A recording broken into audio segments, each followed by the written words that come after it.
जय मसीह की दोस्तों, स्वागत है आपको हमारे चैनल में। आज मैं आपको एक वीडियो दिखाने जा रहा हूं जिसमें एक पास्टर पुलपिट से कह रहा है कि शत्रु तेरे खिलाफ अभी एक आया है, अभी और आने वाला है, भयंकर बड़ी चीजें खुदा लेकर आ रहा है।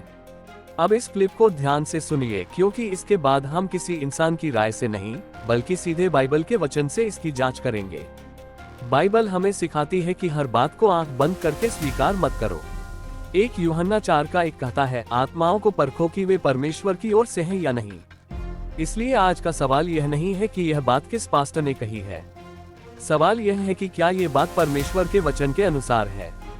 क्या परमेश्वर अपने लोगों को लगातार डर और अनिश्चितता का संदेश देता है?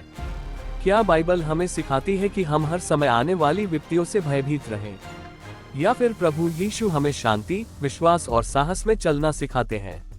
आइए पहले इस क्लिप को सुनते हैं और फिर वचन के प्रकाश में इसकी जांच करते हैं। बाकी स्कीम करते रहे, हमें फर्क नहीं पड़ता, सब चीज एक हफ्ते में पलट जाएगा। अगर शत्रु को लग रहा है कि इस हफ्ते तेरे खिलाफ एक आया है, अभी तो इस हफ्ते और आने वाला है तेरे खिलाफ। हालेलुया। शत्रु को देख के मैं कहता तेरे खिलाफ और आने वाला है। तू वहां कितना भी बोलता रहे, अभी और चीजें आने वाली है। भयंकर बड़ी चीजें खुदा लेके आने जा रहा है। इसलिए केवल कि कोई व्यक्ति पुलपिट पर खड़ा है, इसका मतलब यह नहीं कि उसकी हर बात स्वतः परमेश्वर की ओर से है। अब एक और बात देखिए, जब कोई डर पैदा करता है, शत्रु आ रहा है, भयंकर चीजें आने वाली है, तो हमें याद रखना चाहिए कि परमेश्वर अपने बच्चों को केवल भय नहीं देता। 2 तीमुथियुस 1:7 में लिखा है, क्योंकि परमेश्वर ने हमें भय की नहीं पर सामर्थ्य और प्रेम और संयम की आत्मा दी है। यदि किसी संदेश का परिणाम केवल डर, घबराहट और बेचैनी है, तो हमें रुककर सोचना चाहिए कि यह संदेश किस आत्मा से प्रेरित है। हाँ, बाइबल चेतावनी भी देती है। परमेश्वर कभी कभी लोगों को सचेत भी करता है, लेकिन बाइबल की चेतावनियों के साथ पश्चाताप, आशा और समाधान भी होता है। परंतु केवल इतना कहना कि भयंकर चीजें आने वाली है, यह कोई स्पष्ट भविष्यवाणी नहीं है। तो दोस्तों, आज हमने इस कथन को बाइबल के प्रकाश में परखने की कोशिश की।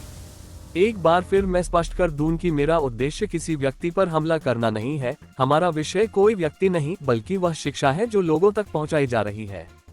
बाइबल हमें सिखाती है कि हम हर बात को परखें और जो अच्छा है उसे थामे रहें।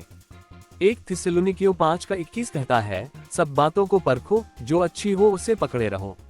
इसलिए जब भी कोई भविष्यवाणी, दर्शन या विशेष संदेश आपके सामने आए, तो उसे केवल इसलिए स्वीकार मत कीजिए क्योंकि वह मन से बोला गया है। उसे परमेश्वर के वचन की कसौटी पर रखिए।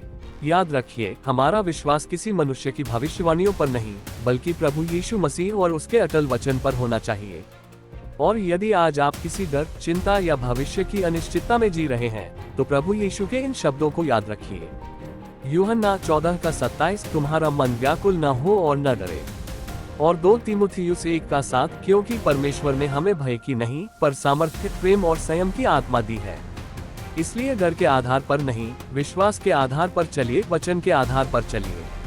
मनुष्यों के शब्दों पर नहीं, परमेश्वर के सत्य पर भरोसा रखिए। यदि यह वीडियो आपको लाभदायक लगा हो तो इसे दूसरों के साथ भी शेयर कीजिए, ताकि अधिक से अधिक लोग हर शिक्षा को बाइबल के अनुसार परखना सीखें। प्रभु आपको बुद्धि, विवेक और सत्य में स्थिर रखे।